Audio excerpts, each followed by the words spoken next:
Hello to you all, ladies and gentlemen, the community in Dental XP.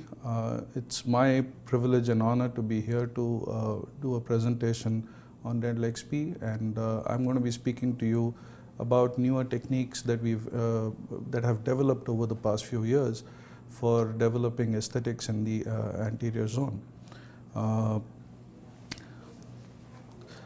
I come from the city of Bangalore, Bengaluru as it's known right now, which is a vibrant city in the south of India. And as you can see, we have a lot to offer from the cultural to the technological point of view. And Bengaluru is probably the new Silicon Valley of the world as we would know it. And we are also home to the Implant and Aesthetic Academy India in collaboration with Dr. Havik Lakman of South Africa. And it's been a great association having Dr. Maurice Salama and Dental XP to collaborate with over these years. And once again, it's a proud privilege to be out here to speak to you all. Immediate implants, I think, are probably something that is being practiced routinely all over the place, and you can see that starting from single teeth in the maxillary anteriors to the mandibular molars to a full mouth reconstruction. It's something that that is being practiced in all areas and all regions of the mouth. And it is being practiced with a certain degree of predictability, as we all know now from literature that they fare as well and probably better than implants that are done in a delayed manner.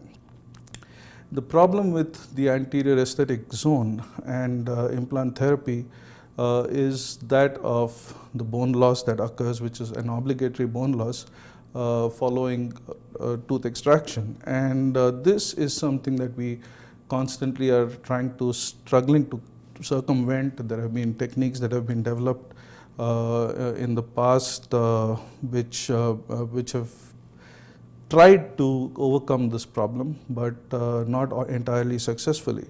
There have been studies that demonstrate these marked alterations that happen, that take place in terms of height and width of the alveolar bone, which occur following single or multiple tooth extractions, starting from Lekovich et al. In the 1997 to 98, all the way through to Schropp in 2003.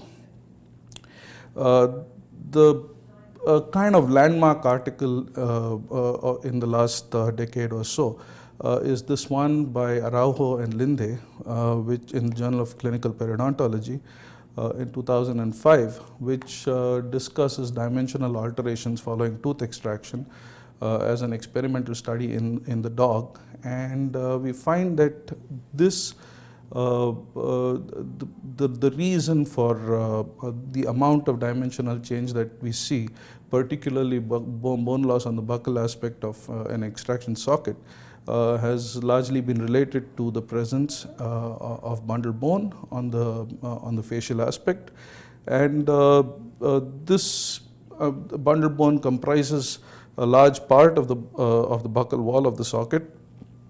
And the modeling of this bundle bone, once extraction takes place, results in the amount of vertical and horizontal bone loss that takes place. Interestingly, a systematic review of post-extractional alveolar hard and soft tissue dimensional changes in humans by Nicholas Lang and his group in 2012. Actually, they did a large database survey to come up with 238 abstracts in 3,900 plus articles, and they found only 20 articles that actually met the inclusion criteria. More interestingly, these landmark articles by Araujo and Linde did not make the grade, and they were not included in this study. However, the conclusions of the study were that horizontal bone loss of between 29 and 60% and vertical bone loss of between 11 and 20% takes place after tooth extraction. perhaps a more pragmatic and more you know easier way to try to look at dimensional alterations after extractions in humans is by the use of technology that is available to us these days, and that is the cone beam CT scan. And Chapuis and Buser's group, they worked with the same technology, with the assumption that having a thicker bone type would result in a less amount of bone loss than if the facial plate was thinner in dimension. And they did find that facial bone wall thickness of less than 1 mm was a critical factor in the kind of dimensional changes that would be observable over a period of time. The Cochrane database published in 2015, in May of 2015, concluded that there have been techniques that have been employed in the past for alveolar ridge preservation, but these techniques have not really influenced, or it's not very conclusive, the kind of influence that these techniques might have in the overall changes in residual ridge height and width, particularly at 6 months after extraction. And there does not seem to be any clinical evidence or convincing evidence of differences in techniques or biomaterials that are used for these alveolar ridge preservation procedures. Which brings us all to the to look at a few other aspects that have been studied, and that is what happens when you do an immediate implant. There was an assumption in, when Lazzara first reported that you could place implants into extraction sockets, that was a paradigm shift in the way implants were practiced. Implants were a lengthy treatment process till the 1990s, when the first time there was reports of immediate implant placement. Now, the assumption in the 90s was that if you placed an implant into an extraction socket, you would prevent bone loss. This also extended to the application of large diameter implants to try to plug the entire socket with an implant of an appropriate diameter.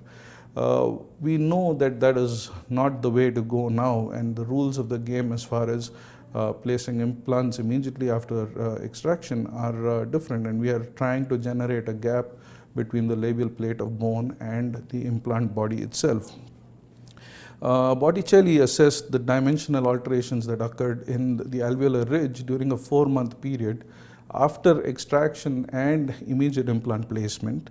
And in this 4-month interval, he found that the buccal bone dimensional change is close to 56%, and the corresponding reduction of the lingual or palatal plate wall was only 30%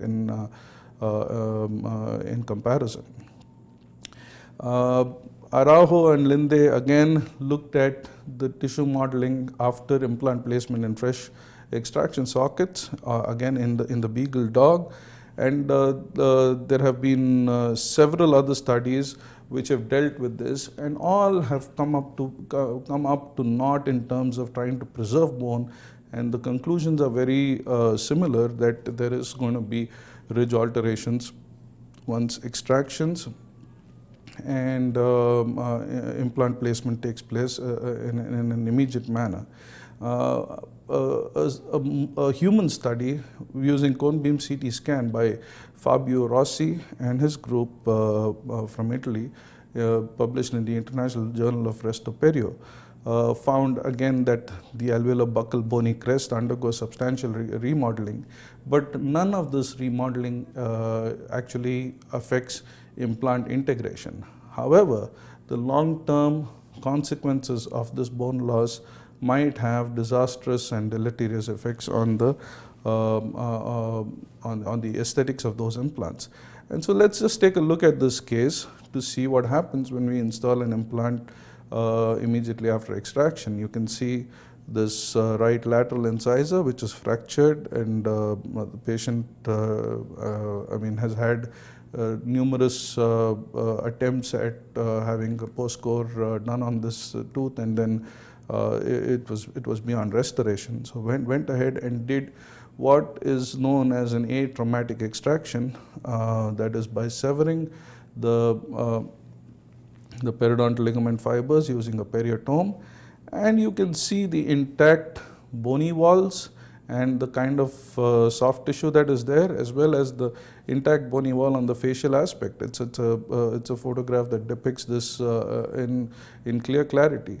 And I also would like you to appreciate the dimensions, or the buccolingual dimensions of the extraction socket, and therefore the facial plate. This is an implant, the twist drill in the right three-dimensional position for the implant placement, and that is after placing the implant and having grafted the gap with a particulate graft over here. Now you can see that the jumping distance is well over 2.5 millimeters, and you can see that there is a land of more than 3 to 4 millimeters on the facial aspect of the implant, close to 5 millimeters if you look at the prominence of the buccal plate to the implant body itself.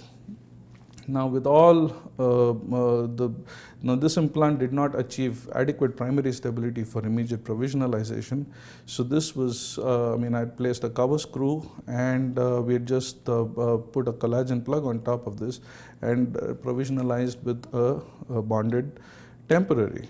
And when I went back in 4 months to restore this tooth with a provisional, what you can see here is the kind of ridge collapse that has taken place despite the placement of the implant being in the three-dimensionally right position, despite the amount of bone graft that had been placed into the jumping distance. And this is a photograph that will demonstrate the dimensional change as well as the contour change that has taken place with time. With the provisional in place, and after second stage, when we've done a little bit of connective tissue roll back with a palatal roll to try to bulk up the facial aspect again, and that's the bonded provisional once more. And the final restoration over here in PFM, and you can see how much of bone loss has actually taken place, or at least contour deficiency that has actually taken place on this on the facial aspect of this implant.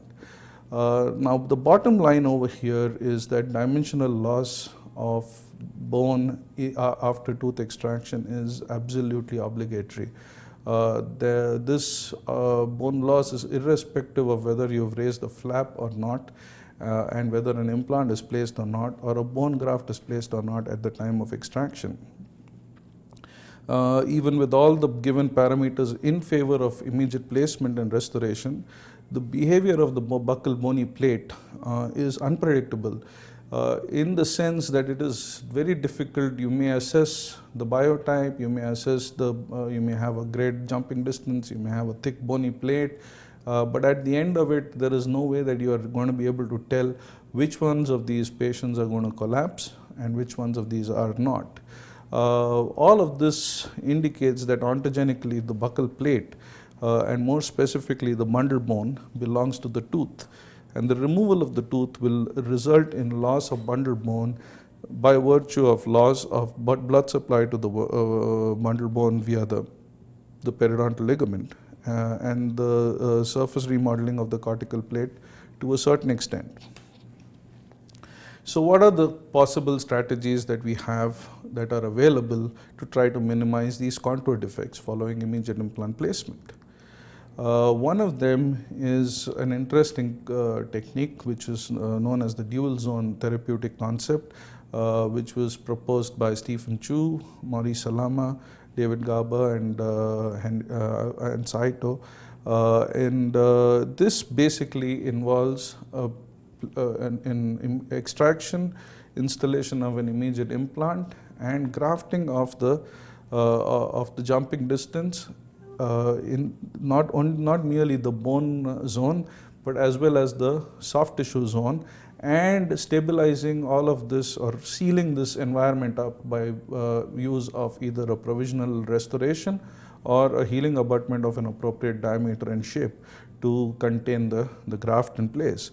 So let's take a look at a case to demonstrate this particular concept. And you can see that this is a central incisor which has been extracted and an implant placed in the correct three-dimensional position. That is, it is 3 millimeters subcrestal to the crest of gingiva, about 1.5 mm, 1 mm subcrestal to the labial plate of bone.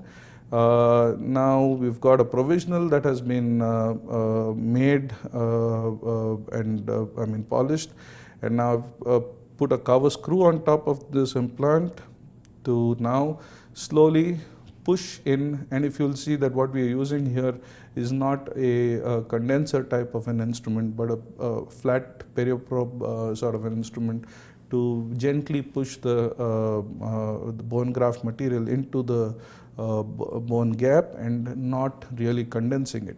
The idea is to have enough porosity over here to allow angiogenesis to take place. You can see that we've overflown this into the dual zone, that is not only the bone zone but as well as coming over onto the onto the soft tissue zone of the extraction socket, and we screw the screw retained implant crown down. And as I push the crown down, you can see the extrusion of the excess bone graft material. This is immediately after surgery, and this patient went away, and this is the immediate post-op radiograph.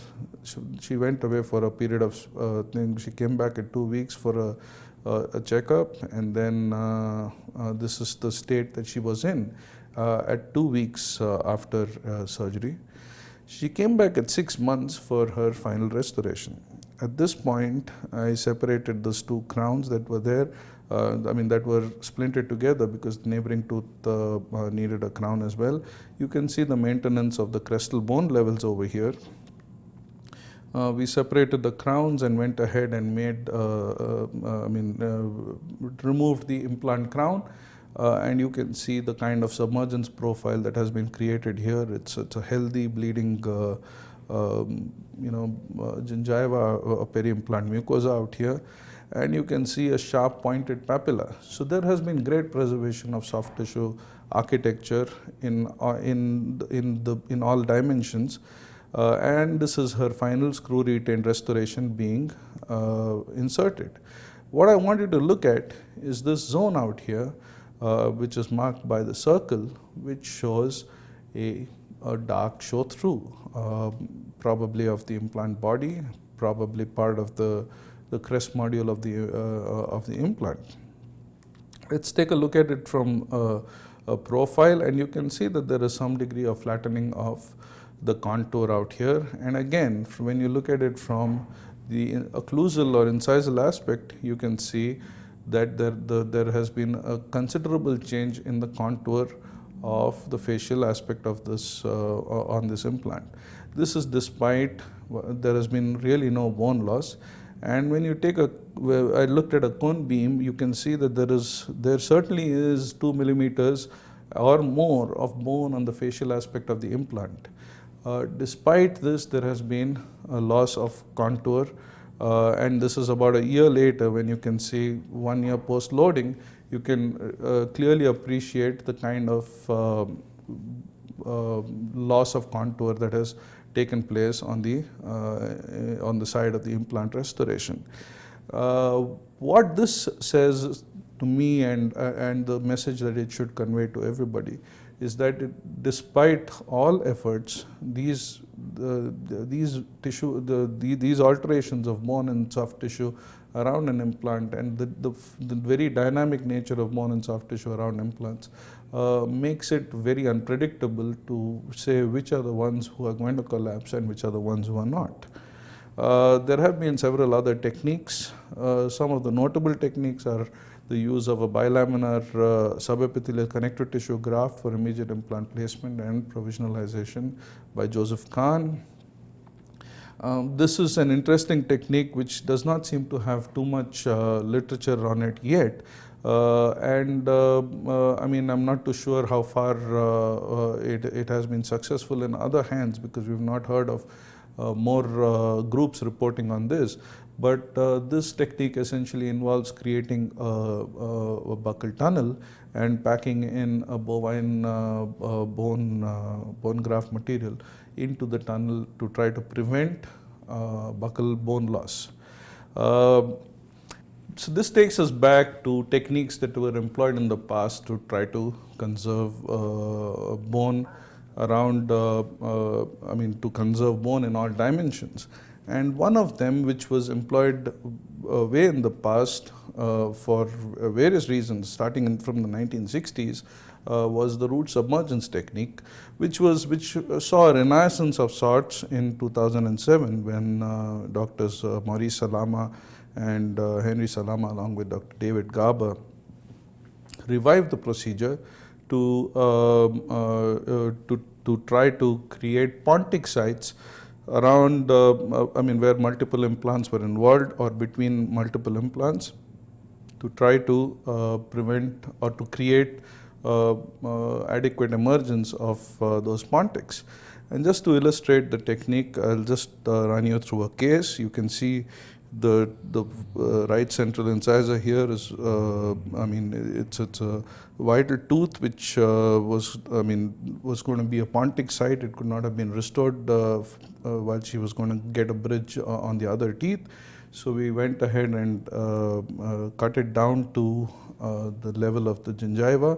Here I'm using a red stripe football to bevel the buccal side of the root stump down, and you can see that I have reduced the root stump to just about a ½ millimeter above the crest of bone and well below the crest of the gingiva. Now I go back to the palate and I make a rotated palatal pedicle flap, which is otherwise known as the VIPCT graft, and this is rolled over or rotated over the root stump, and you can see in the photograph on the left hand side that the root stump is vital and it's bleeding pulp. And here we've rotated the palatal pedicle over, created a small pouch on the facial, and stabilized this pedicle on the facial aspect, and that's closure. Now, this was done in April 2015. This patient lives elsewhere, and so she needed a long-term provisional, and she went ahead and got a provisional made in porcelain fused to metal to be replaced with something better at a later point in time. And so she is back in town now, and soon after I'm back, she will be treated to get her final restorations in place. But what I want you to see is the right central incisor and the maintenance of soft tissue architecture over there, both in the buccolingual and in the mesiodistal dimensions. Now, this is, I mean, this is a great technique to maintain soft tissue architectures and you know, to maintain the bony architecture around a hopeless tooth. The problem that we have in a situation like this is that edentulous site has no functional application, in the sense that now because the root is submerged there, you've got great bony prominence, you've got the soft tissue in the right place, but you cannot install an implant in there or do anything else. So it becomes only a site for a pontic. That's the only possible means of replacement of that missing tooth. Now, if you were to extend this philosophy to trying to retain a part of the tooth, which is what the philosophy of the socket shield is, you would, oh yeah, let me just take you back to this, and you can see the submerged root here. So if you extend that philosophy to retaining a part of the root to maintain the contours of the bone and buccal soft tissue, you have a technique that can and you can get osseointegration to implants placed into a socket of that nature, you probably have a winning combination in hand. And this is now there have also been other reports and studies or reports in the past, like those by Davarpana and Serge Moncler, where they placed implants inadvertently into or adjacent to retained root stumps. They also placed implants with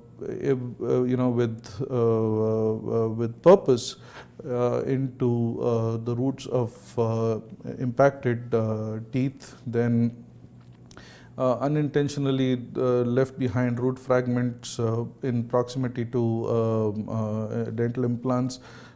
Series of cases were also published by the Laureen Langer in the International Journal of Resto Perio, all of which showed that implants can survive next to retained roots as long as there is no infection in the site. Now, a proof of principle study was first published by Marcus Herzeler, Otto Zur, and their group in the Journal of Clinical Periodontology back in 2010. And it described a technique of leaving a sliver of tooth root attached to the buccal aspect of the socket to preserve the periodontal ligament vasculature to the bundle bone and to prevent its collapse.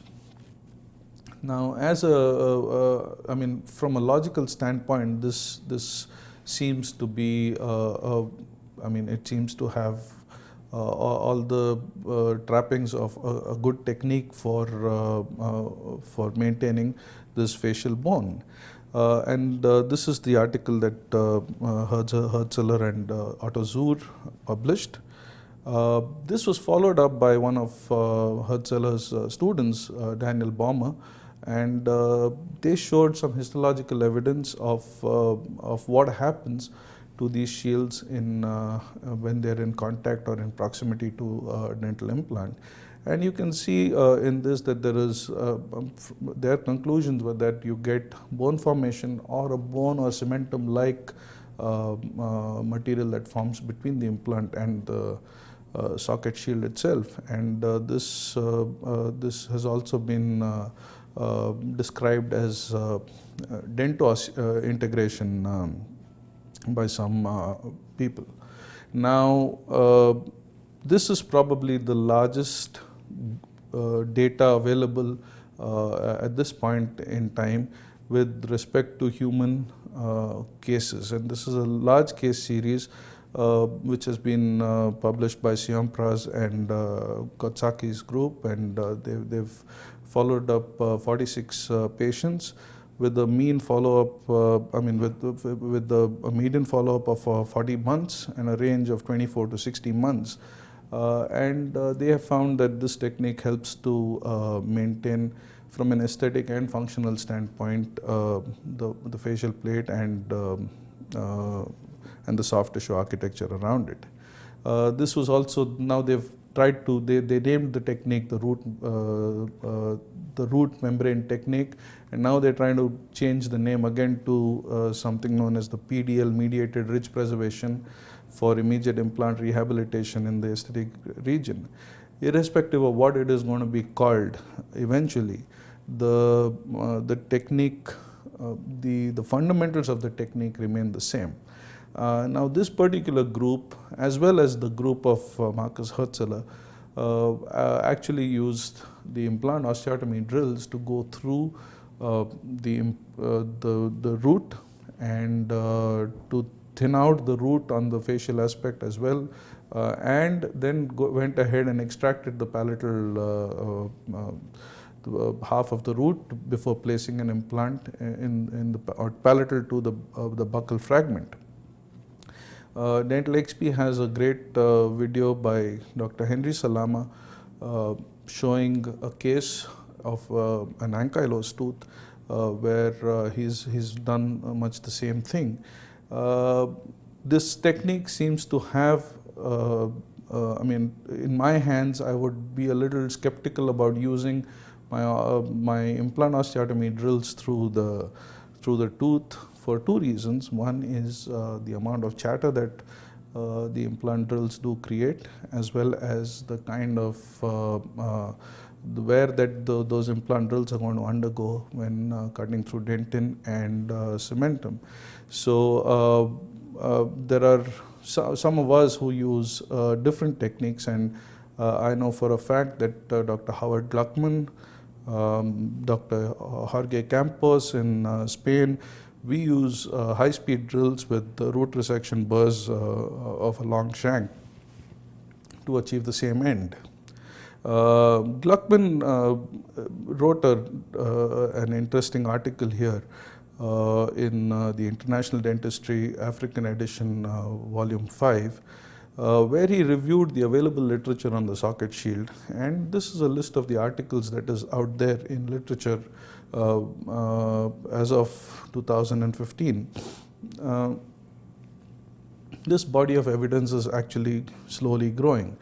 If you take a look at the evidence pyramid per se, the evidence that is available for this technique, be it the socket shield or the root membrane or whatever it is that we're going to finally call it, the evidence ranges in the case reports and case series and ideas and opinions, in that realm, and it is not a very high level of evidence. But clinical experience, I mean, we know that this evidence has to be tempered with the clinical experience, and we know that clinical experience across the globe, with numerous people publishing cases and showing case reports, the evidence is just growing. I think a little more structured studies on a few more structured studies on this, multicentric studies, would go a long way in establishing this as a standard of care or a protocol to be followed with immediate implants. I'm just going to run a short video. It's about 4 minutes long to show the technique as I do it. This is a maxillary right canine which is fractured, which had a crown. It has been there's been a post core, and this has kept fracturing, and there is no ferrule left, and now we are going to have to get this out. So here I am using a cervical matrix to shield the buccal gingiva, the labial gingiva, to reduce the facial aspect. And now I'm using a long shank burr, which is the H24 LE314012 from Brasilia, to actually resect the root in the mesiodistal direction. So labiolingually we are separating the root, and that's the drill that I use in a high speed. We can now apply a luxator to the palatal aspect at one of the palato-proximal line angles, and you can see that the palatal fragment has come loose without loosening the facial fragment at all. All I'm using now is a mosquito artery to take the fragment, the palatal fragment out. Once we've got this out, we're going to go back in. That's the socket with the socket shield left intact on the facial side. And now we're going to go back in with our implant drills to create the osteotomy palatal to the socket shield. And that's the lance drill to make my initial penetration. And all the while there's going to be a palatal bias to try to be able to get a screw retained restoration in as a final restoration. And I'm going in with my final drill before I install a 4 by 13 mm implant on the palatal side of the socket shield. All along we need to make sure that I like to keep my socket shield away from, my implant away from the socket shield enough to make sure that there is no contact between the two, so that inadvertently there is no dislodgement of the shield. I'm checking now to see the palatal, the relationship to the palatal plate, and here we've got adequate insertion torque. You can see the gap that has been left between the shield and the root, and the implant. I've just placed a plastic castable on a metal base, and I'm going to now use this to make a custom healing abutment. I notch this on the facial side so I can relate it back, and you can see the notch out there on the facial aspect. So we take this off, and I'm just going to apply a little bit of flowable composite, bond this on, and create the emergence that I would like to have for this particular tooth. We take this off, finish it, and that's the implant in place with the socket shield. And you can see that in place with the healing abutment. And this is what it looks like at 2 weeks when he comes back for a follow-up. And 2 weeks later, this is what he looks like. This is another case that was done in August 2015. The socket shield and this particular provisional were done as a demonstration during a course. Now this lady disappeared for the longest time. She had a free tooth in her mouth, so she just did not show up. And when she came back in this kind of a state. She had no maintenance of any sort. So this is just after I'd cleaned up. We'd got some hygiene done for her, and then we got the provisional off. You can see that the shield is completely covered.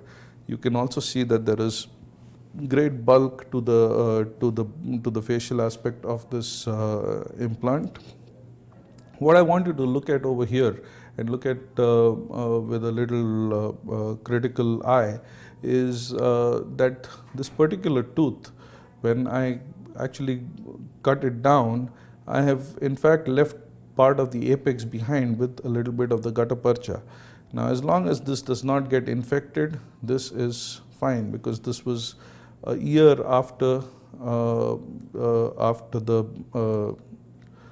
the procedure was done. The initial procedure was done in September 2014.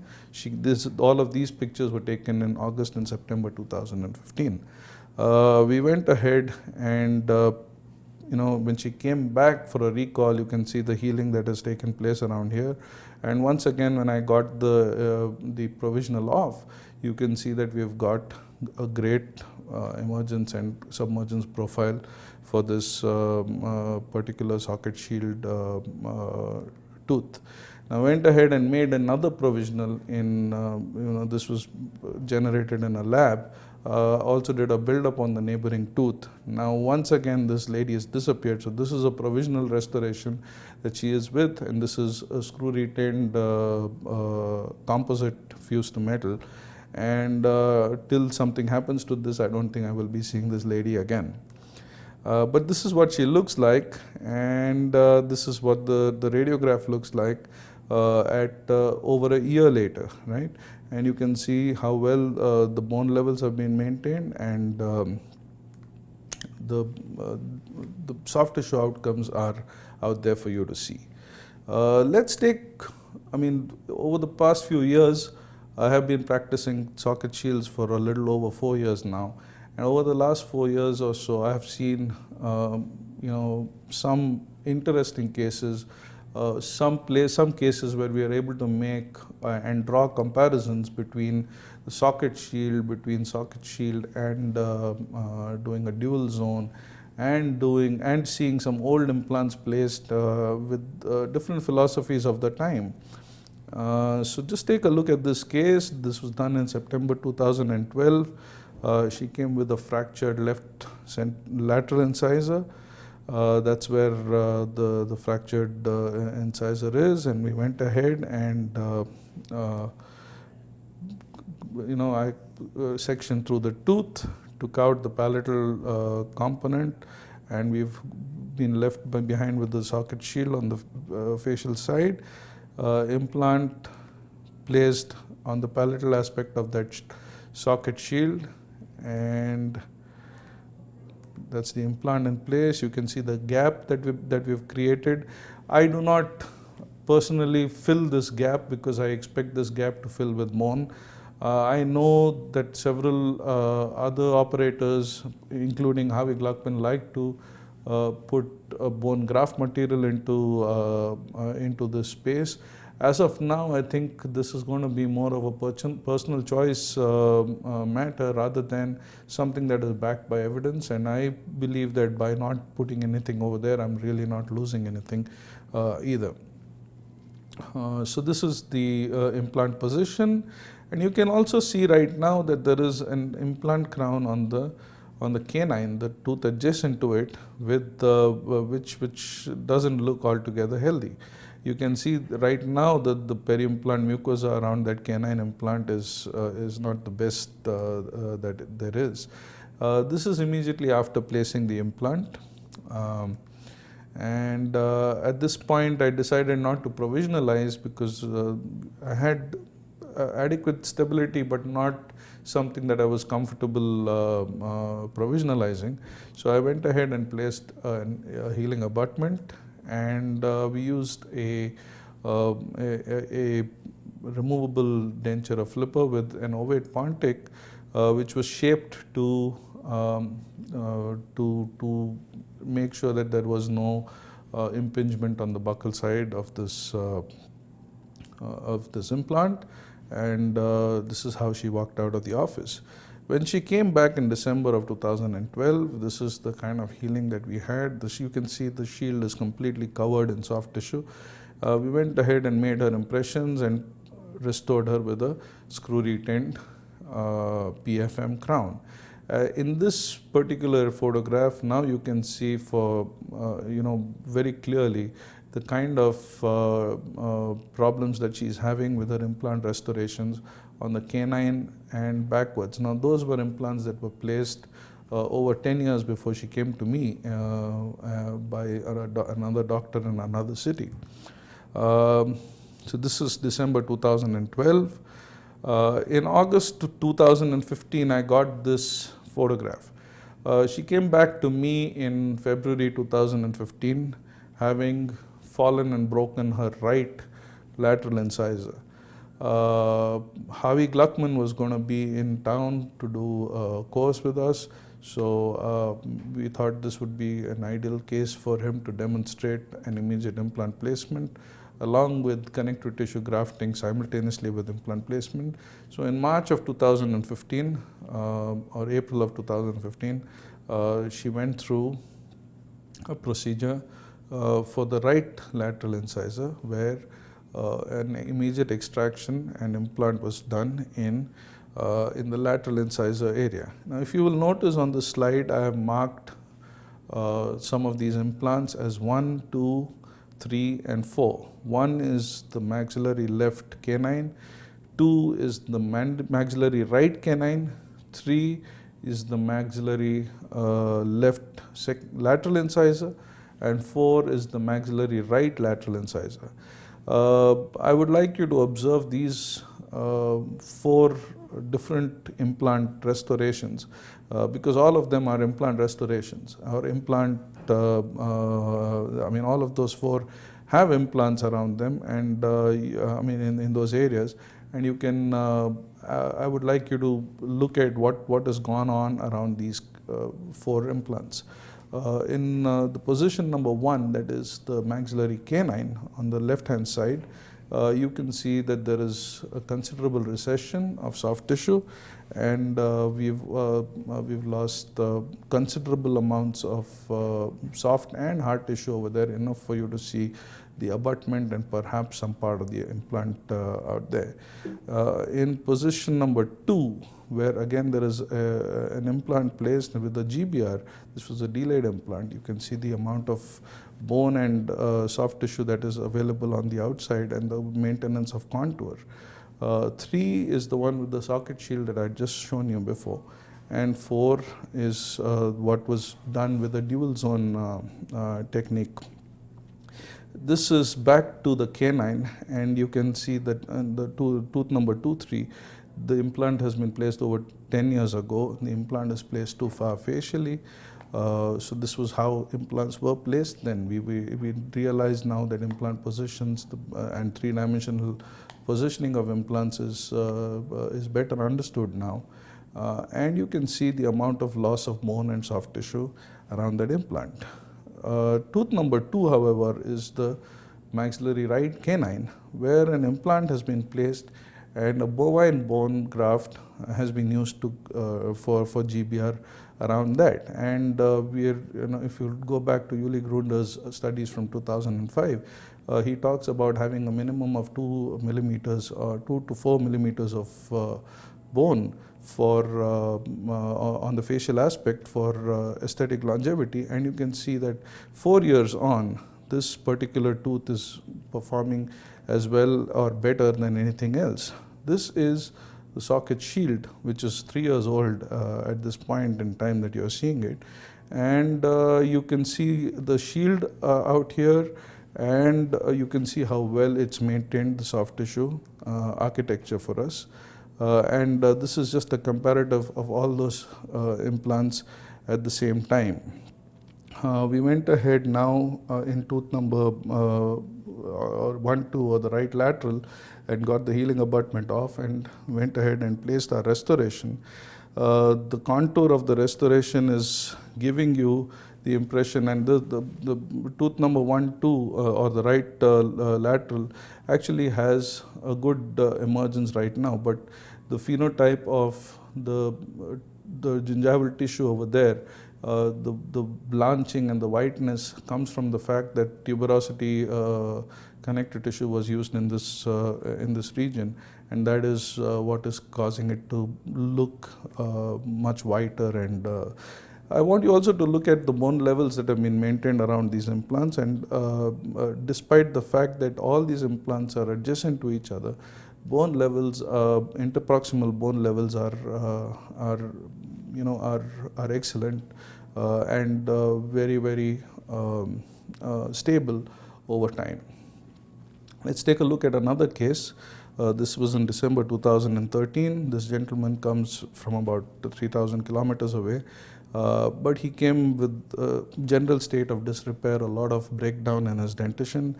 The maxillary incisors, one of them was certainly marked for extraction. The other one he wanted to hold on to for as long as possible. So the right central was root treated, and we did a post and core on that. On the left central, however, there was really not too much hope because there was already a subgingival restoration. So we went ahead and did a socket shield on that. Okay, that's the shield in place. We've got the palatal fragment out, implant placed in the right three-dimensional place. And you can see that the implant is placed palatally and towards the distal corner of the socket with a gap between the shield and the implant itself. Placed a large healing abutment, and he was on his way. He went away. He went back to his hometown because there were several other teeth which needed to be restored. We made a provisional bridge in heat cure acrylic, and that was his provisional for this time that he was away. He came back 6 months later, and this is what things looked like at that point in time. We went ahead. The healing abutment had come loose, probably from the pressure, and I had probably not talked it down at the time of implant placement. But the healing abutment having come loose, there was a little bit of peri-implant mucositis over there, which settled down, and soon after we took this off. But just to put things into perspective, this was in December 2013, and in May 2014, with the socket shield in place, you can see the shield outlined over here in this radiograph. We've got excellent bone and soft tissue levels, and I went ahead and restored this tooth. This was in May 2015. He came back in August 2014, sorry. He came back in August 2014 for a recall. And now again you can take a look at how well the soft and hard tissue volumes have been maintained on this particular tooth. And we got a cone beam CT because he also needed a few other implants in the maxilla. So I managed to get a cone beam done, and you can see that in the coronal aspect, the socket shield has held the bone levels up, and we've got outstanding contours over there. In May 2015, after a misadventure with the chicken bone, this person broke his right central incisor, and he came to me looking like this. So I first thought I would attempt another socket shield here. Now this tooth had already gone through a lot. It was broken down pretty badly, and by the time I managed to separate the fragments and elevate the palatal, I had lost the socket shield portion. So I pulled the whole thing out and then went ahead and placed an immediate implant in a more conventional manner, if there is any such thing. And that's the implant in place. At this point, I used calcium phosphosilicate putty to graft the gap, and placed a large healing abutment to seal the environment. And he got a flipper on top of that. I did not want to give, after his previous misadventure, I was not willing to give him an immediate provisional. So he was sent with a removable flipper on top of this. And I want you to look at the kind of contour that is there right now. He came back in a month later for some reason to Bangalore city, and he came in for a checkup, and you can see that at this point in time everything looks hunky-dory. There's good bone, and there's good soft tissue volumes on the facial. When he came back in December of 2015, and I want you to look at what happens in the 6 months from June of 2015 to December of 2015, and there is a perceptible loss in the dimensions of soft tissue out here. Okay, not in the vertical dimension, but in the horizontal dimension certainly. We went ahead and gave him a screw retained restoration. There is a lack of papilla, but more importantly, you can see that there is a loss of the facial contour on the dual zone side, while the contour on the socket shield side is maintained brilliantly. So this is what he looks like now, and we'll wait for a while and we'll see how things go. This is another case to demonstrate the difference between a socket shield and conventional immediate implant placement. These were placed simultaneously 8 months before making this image. And the one in the anterior, the first premolar is with the socket shield, and the one in the posterior is without. Okay, and this is what it looks like with the crowns in place, right? And this is a cone beam to show you the shield and its maintenance of the hard tissue architecture around the socket shield implant. While if you look at section 79 and 80, you can see that there is barely a buccal plate around the implant in the second premolar region. So all of these cases, just to highlight the benefits of doing a procedure of this nature. What are the other applications that you can think of, one could think of the socket shield? And one of them is this publication by Glocker, where he uses socket shield for ridge preservation and delayed implant placement. And just to complete this, I will run you through another case which shows, so this is a case with mandibular anteriors which were broken down, periodontally compromised, and we were, both the laterals, one of them had been root treated and had a post-core. Periodontally, it was not in such a bad shape. The two centrals were periodontally compromised, they needed to go. The left lateral was also broken down, and there was just no way that we were going to be able to hold these teeth in place. So I went ahead, and you can see the cone beam here. And in the cone beam, you can see that around both the lateral incisors, there is barely a labial plate to talk about. Okay, so we went ahead and socket shielded both the lateral incisors and went ahead and placed implants lingual to them. This is an interesting case for what follows after all of this.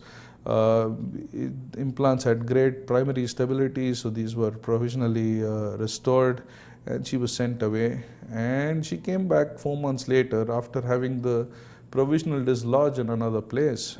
She went to a local dentist who did something for her, and when she came back, and I went in to retrieve the provisional restoration, I got one of the implants failing. The lower right mandibular lateral incisor implant failed. So at this point, what I did is I took the implant out and we just curated the socket, but I left the socket shield behind. And this is what she looked like at about 8 weeks of healing after having lost the implant. She came back in 8 weeks, and I decided to flap her to see what was going on inside, because I was pretty certain that I would have to do a formal GBR around an implant over here. And when I took out, now you can see that I'm removing the socket shield that had been left in place to start with, and that's the shield out. And I have enough bone now to go ahead and place an implant in the correct three-dimensional position with well over 1 millimeter of bone on the facial aspect. But you can also appreciate over here that there is a small defect left behind from where the socket shield has been removed.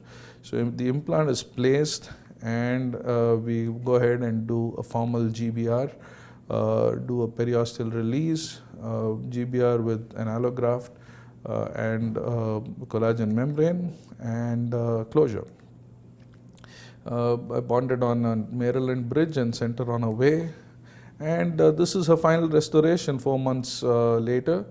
And this is what it looks like. What I wanted to look at in this view is the kind of maintenance of the facial contour around the socket shield implant, which is on the right hand side of your screen, and the GBR implant, which is on the left hand side of your screen. And you can see that though when you see the cone beam, you will see that though we have adequate bone on the GBR side as well, the kind of soft tissue contours that we have maintained around the socket shield side is far better and far more remarkable. And this is what she looks like, and you can take a look at the cone beam here. On the GBR side, you can see bone of about 1.5 to 2 millimeters on the facial aspect, and the 23, 24, and 25 are the socket shield side, and you can see the shield over there, and the sort of maintenance of architecture around the implant in that area. So what are the contraindications and potential complications of doing this technique? And I would enumerate the contraindications as if you have a tooth that is suffering, that is experiencing periodontal disease at that point in time. Now you can't have a tooth with periodontitis left behind and expect that an implant would integrate behind that. So those are not teeth that you can use to do socket shields with. I would be a little more circumspect when I'm treating resorptive conditions like internal and external resorption. If you have dislodgement, on the other hand, an ankylosed tooth would be a perfect candidate for a socket shield, because the kind of damage that you would do in trying to extract a tooth would result in disastrous effects in terms of the aesthetic outcomes. Dislodgement at the time of the extraction is a potential complication, and though it has not happened, I have never left behind a dislodged fragment. From those that have left behind dislodged fragments and gone ahead and installed implants behind those fragments, have found that as the fragments get extruded, they leave behind big soft tissue voids, and which need extensive correction with soft tissue procedures. So dislodgement would be something that you would want to watch out for. And for this reason, with as little vibration as possible, if you can have section the tooth, is the best way to go with sectioning. Over a period of time, there have been some reports of the socket shield being extruded, and this is possible again if the shield becomes inadvertently loose and it is maintained without, if you're not aware that it has loosened up. But if it does come to your notice, then you should be taking the shield out before placing your implant. You could have a dehiscence over the root fragment if the root fragment is too high. If you've left it too high above the bone and you do not have enough soft tissue to cover. So these are a few things that one would want to watch out for. And to conclude, I would say that the proof of principle that was presented by Hertzler in 2010 and the case series that have been presented by Giorgio Kotsakis and company since, and the number of case reports that have been published in literature since, they are amply demonstrating the proof of principle that Hertzler published, and it is shown to be clinically viable in several cases, and not from one center, but from various parts of the world. Particularly people that I would like to mention are people like Howard Luckman, Jorge Campos in Spain, Maurice Salama, all of who are doing who are finding great success with doing this technique. So this seems to be an exciting way to preserve the integrity of the buccal bone and with immediate implant patients. And we know now, though, that the evidence is low. We need to gather more evidence, and that would come by if more of us got together and collaborated, and that's why a forum like Dental XP is a great place to put your cases and have people look at it, and all of the data can pool together to be contribute to the science. As a cautionary note or a caveat, let us also understand that each technique comes with a learning curve, and there are a set of potential complications. And this technique should not be practiced by clinicians who are novices. It should be for those who have adequate experience doing immediate implants. And once again, thank you all for paying attention and listening to what I had to say. I can't thank Dental XP and the Salama brothers, Maurice Salama particularly, enough for giving me this opportunity. Thank you.